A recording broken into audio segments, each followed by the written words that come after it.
if I told you one man stole over $3 billion worth of Bitcoin from the dark web and kept it hidden for nearly a decade? No guns, no masks, just a mouse, a glitch, and genius timing. This is the story of James Zhong, the man who hacked the Silk Road and became one of the richest and loneliest men in crypto history.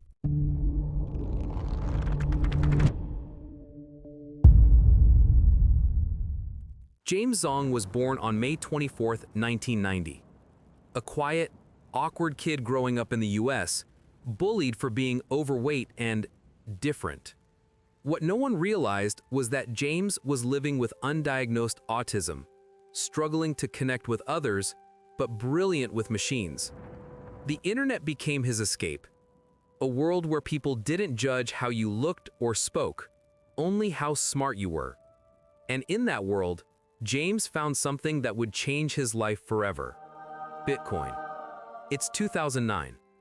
Bitcoin has just been invented by someone calling themselves Satoshi Nakamoto. Most people laugh it off. Fake internet money, they said. But not James. At just 19, he's diving deep, contributing ideas, writing posts about optimizing the blockchain, and chatting with early developers. He wasn't a scammer. Not yet. He was a pioneer, one of Bitcoin's original OGs. But soon, his obsession would collide with his pain, because James had another addiction: cocaine.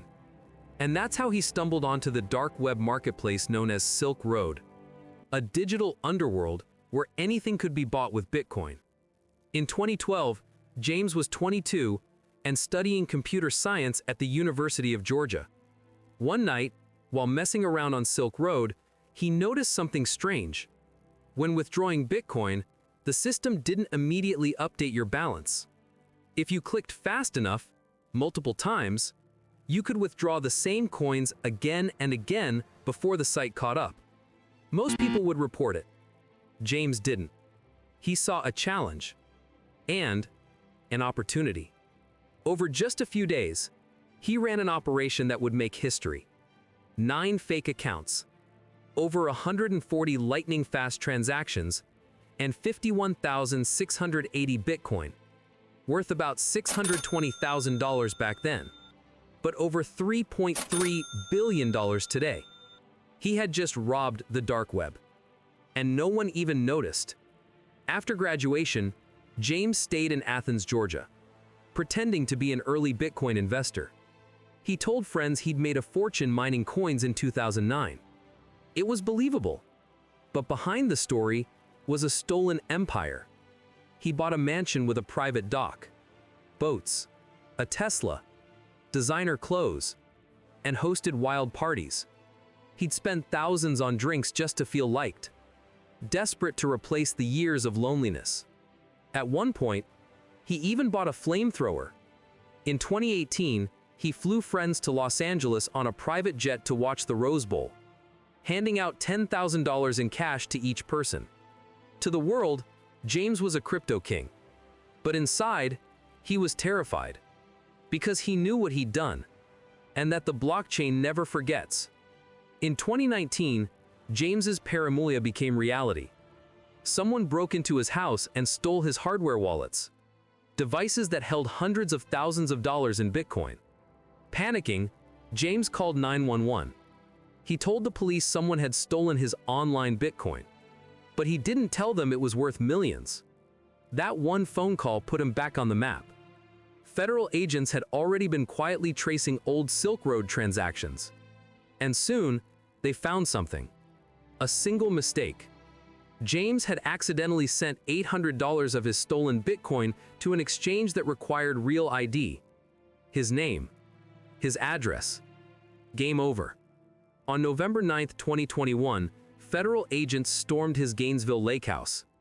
They came armed not with guns, but with a jiggler mouse, a device to keep his laptop awake so it wouldn't lock. What they found was insane. A Cheetos popcorn tin filled with computer boards holding millions in Bitcoin keys. A hidden floor safe with gold bars. $660,000 cash. silver, and rare physical Bitcoin coins. It was the biggest crypto seizure in U.S. history. Over 50,676 Bitcoin, worth more than $3.36 billion. James cooperated immediately. He even turned over more coins later, saying he wanted to do the right thing.